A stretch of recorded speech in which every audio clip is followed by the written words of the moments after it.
It was the first day of summer vacation, and Mia and Max had finally arrived at Whispering Lake. The lake was nestled deep in the forest, a hidden gem their parents had discovered years ago. As they stepped out of the car, the air smelled of pine and fresh water. Mia, the older of the two, took a deep breath and smiled. "This is going to be the best summer ever," she said. Max, her little brother, nodded eagerly, his eyes wide with excitement. Their parents unpacked the car while Mia and Max ran down to the water's edge. The lake was so still it looked like glass, and the trees around it seemed to lean in, as if they were whispering secrets to one another. "Why do you think they call it Whispering Lake?" Max asked, skipping a stone across the water. "I don't know," Mia replied, "but I bet we'll find out." The next morning, Mia and Max explored the old cabin their family was staying in. In the dusty attic, they found a wooden chest filled with strange items, a rusty compass, a pair of binoculars, and a map. The map was old and crinkled, with faded ink marking the lake and the surrounding forest. In one corner, near a cluster of trees, there was a big red X. "Look at this," Max said, holding up the map. "Do you think it's a treasure map?" Mia studied it carefully. "Maybe. But even if it's not, it'll be fun to follow it and see where it leads." They decided to start their adventure after breakfast. Packing a backpack with snacks, water, and the map, they set off into the forest. The trail was easy to follow at first, but soon it became overgrown with ferns and fallen branches. Mia led the way, using a stick to push aside the underbrush. Max followed close behind, clutching the map. "Do you think we're going the right way?" Max asked, looking nervously at the towering trees. "We're following the map," Mia said confidently. "See? The trail curves here, just like it shows." As they walked deeper into the forest, the air grew cooler, and the sounds of birds and rustling leaves filled the air. It felt like they were in another world, far away from the lake and the cabin. After what felt like hours, the trail led them to a rocky hillside. Mia noticed something strange. A patch of ivy that seemed to be covering something. She pushed the vines aside and gasped. "Max, look! It's a cave!"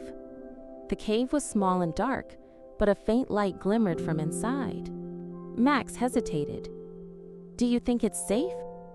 "Only one way to find out," Mia said, pulling a flashlight from her backpack. They stepped inside, the beam of light revealing walls covered in moss and strange carvings. As they ventured deeper into the cave, Mia and Max noticed something incredible. The walls were studded with glowing stones. The stones emitted a soft blue light, making the cave feel magical. "Whoa," Max whispered, touching one of the stones. "Do you think they're real?" "I don't know," Mia said, "but they are amazing." They followed the glowing stones deeper into the cave, wondering where they would lead. The cave opened up into a massive cavern, and Mia and Max gasped in awe. In the center of the cavern was an underground lake, its surface as smooth as glass. The glowing stones reflected in the water, creating a shimmering, otherworldly scene. "This is incredible," Mia said, her voice echoing in the cavern. "Do you think this is where the map was leading us?" Max asked. "Maybe," Mia replied, "but why would someone mark this place with an X?" As they explored the cavern, they noticed something floating on the lake, an old rowboat. It looked like it had been there for years, but it was still in one piece. "Should we get in?" Max asked, his eyes wide with excitement. Mia hesitated. "I don't know. It might not be safe." But curiosity got the better of them, and they carefully climbed into the boat. The oars were still inside, and a lantern hung from the bow. Mia lit the lantern, and its warm glow joined the blue light of the stones. They rowed across the lake, the lantern light bouncing off the water. In the center of the lake was a small island, with a single tree growing in the middle. At the base of the tree was a wooden chest, just like the one they had found in the attic. "This has to be the treasure!" Max exclaimed. They pulled the boat onto the island and opened the chest.